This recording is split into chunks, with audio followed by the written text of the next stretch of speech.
What's up, everyone? This is Bricks for you, and today I'm going to be taking a look at LEGO 76261 Spider-Man Final Battle. Now, I just want to make it very quickly clear that there's going to be some annoying jumps in this video, and that's because I coughed while filming, and I don't want you to hear those coughs because I'm still a bit sick. I'm not entirely sick anymore, but I'm not doing great. But I'm not doing perfect. You know what I'm trying to say. So I just don't want you to have to hear those coughs. You don't want to hear it. I don't want them to be in the video. So yeah, I'm just sorry for any awkward cuts. So yeah, let's get right into this.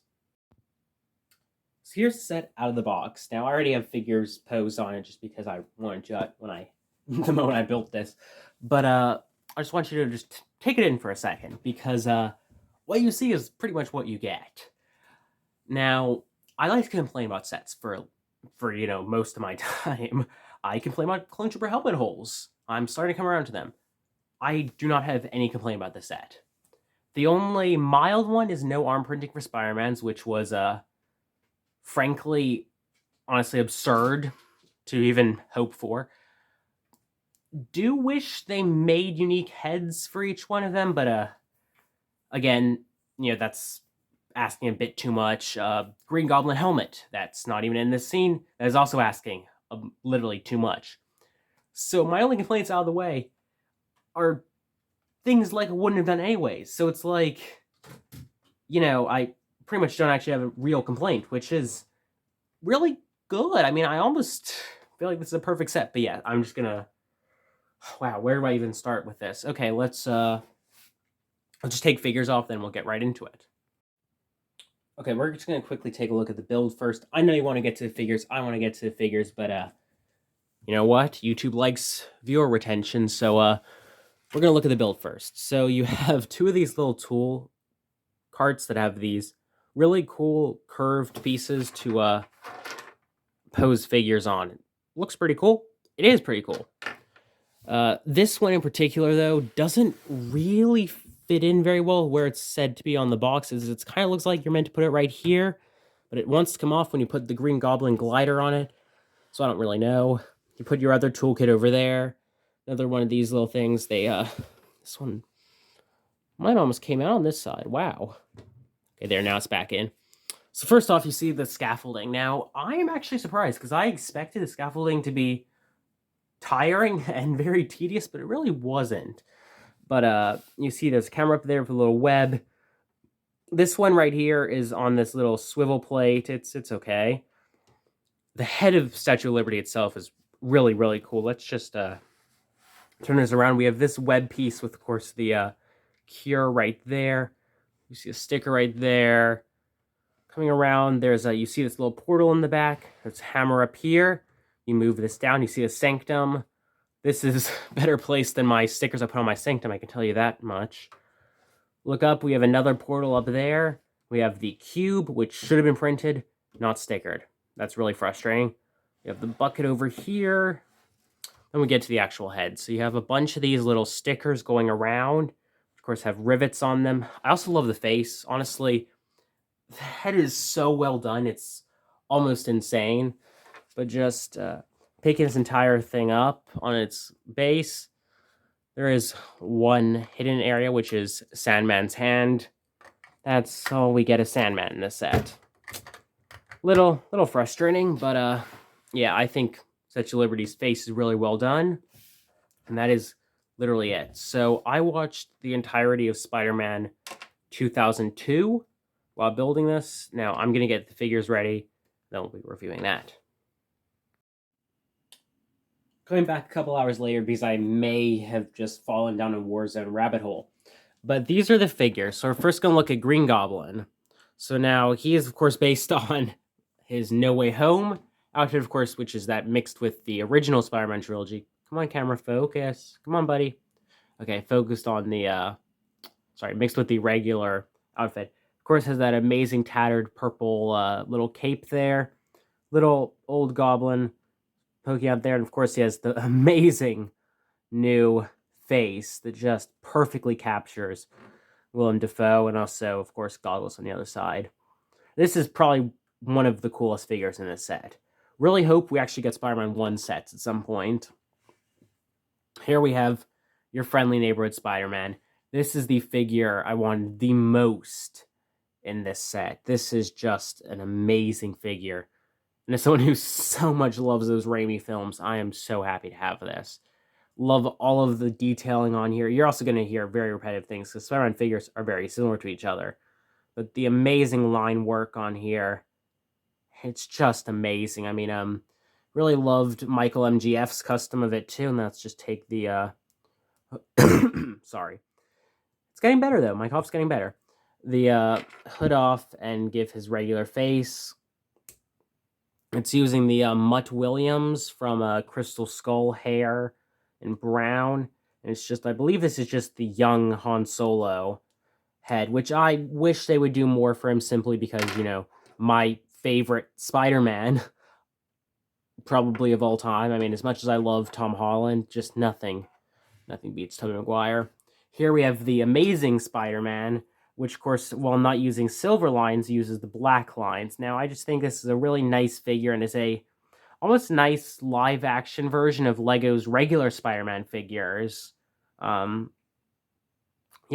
it has the bigger eyes. It just honestly feels like a lot of other Lego Spider-Man out there.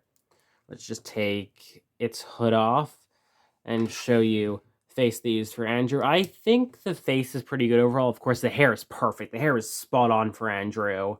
I'm not sure. This might be a new hairpiece, but I think it's like the hairpiece has been around for a while. But yeah, it's very basic head. I don't remember where this head is from. Might even be new. Then, of course, we have, I believe this is the exact same one from the other No Way Home set he's already appeared in, but let's just take his hood off. It's the Ashton Flash head and the tousled hair. It's just like the other figures we've gotten before. I believe this is the exact same No Way Home Multiverse of Madness. I believe that they reused the same figure. Doctor Strange. I mean, there's nothing really to say about it. You've seen one, you've seen them all. The amazing hair with streaks in it, and also just you see the head on the back. Same rubber cape that's been enough now that I don't really think there's anything too special there for me to tell you about. It would just be wasting breath. Here we have, I believe this is a new Ned. I don't think we've gotten this exact Ned design before. Sorry, I'm just looking up because I actually have a couple Doctor Strange sets up here, which of course includes the Sanctum Workshop. So yeah, I believe this is a new figure. I mean, the parts on it are not new, but it's a new combination. It's an okay figure. I mean, it really didn't have to be included. Just trying to look over here because I believe that just looks like the exact same MJ that was already included before, but has back head printing. It's nothing special. Then we have Dr. Octavius. Now, this is my personal favorite arm configuration Lego has ever done for Dr. Octavius. And yeah, I do not like this hairpiece, so I'm going to replace it with the old bowl cut piece. You see, he has goggles on this side, goggles on the other, but you can actually see his glasses this time. I mean, you can see them on the other side, I guess, but yeah, I just watched Spider-Man 1 today, and watched the Air Jordan film. That was pretty nice. Let's just take this off. See his little trench coat. There's nothing too special to this torso, but yeah, I really like the back of it though, with the place where the arms would attach. I'm just gonna put this back on. There's really, I'm never gonna display it any other way. I'm actually going to put all these figures back on the display after this. But yeah, I'm still so happy to get all 3 Spider-Men in a set. Here we have the Electro figure. Now, first things first, I'm actually going to say they use the Infinity Stones right here, which is really, really cool. Glad to keep those in production. I think, you know, as someone who actually wasn't able to get the stones the first time for Infinity War, I was missing 2 of the stones, I believe, at the time. That really frustrated me as a kid. I mean, you know, that was 6 years ago now. That really frustrated me, and so I think, you know, kids are still going to watch these films. They're still going to be into Marvel. It's good to keep the Infinity Stones around for new collectors. As much as possible, I hope LEGO keeps those molds around and the Infinity Gauntlet around as long as they literally can. But yeah, first off, I really love this torso. It's a very nice design. Let's see. Is there anything special? There's not really anything special in the back. I'm not even... fine, I will take this off. Understand I'm doing this because I like you guys. But yeah, there's really nothing too much. I'm not going to take the bracket off because that's just useless to take off. But I really just love how shocky he is. It's very prickly feeling. And then he has these 2 lightning bolts, one in either hand. All the shock detailing on his face. And of course, his excellent hairpiece. Now this set is amazing. I'm not going to put all the figures back on right this second. But give you my thoughts on this set. It's insanely worth it. I mean, it really, really, actually, you know what? Fine. I'll show you the stickered cube. I did not want to show this simply because my stickers are not great, but yeah, it's the cube. It's the cube. But yeah, I think the set is literally worth it if you like Marvel, you like Spider-Man. This set is worth it full price. It's worth it on sale. It's just amazing. I don't even care that there's like only 900 parts in this for like $110. It's perfect. It's a bloody perfect set. You know, I think we all said the Daily Bugle was, you know, the perfect, you know, the centerpiece of Lego Spider-Man, but this is too. This is the best Spider-Man set if you like live action. And there's a $35 expansion coming for it next year, which is just insane. But yeah, thank you all for watching. Go buy this set. And goodbye. Pizza time.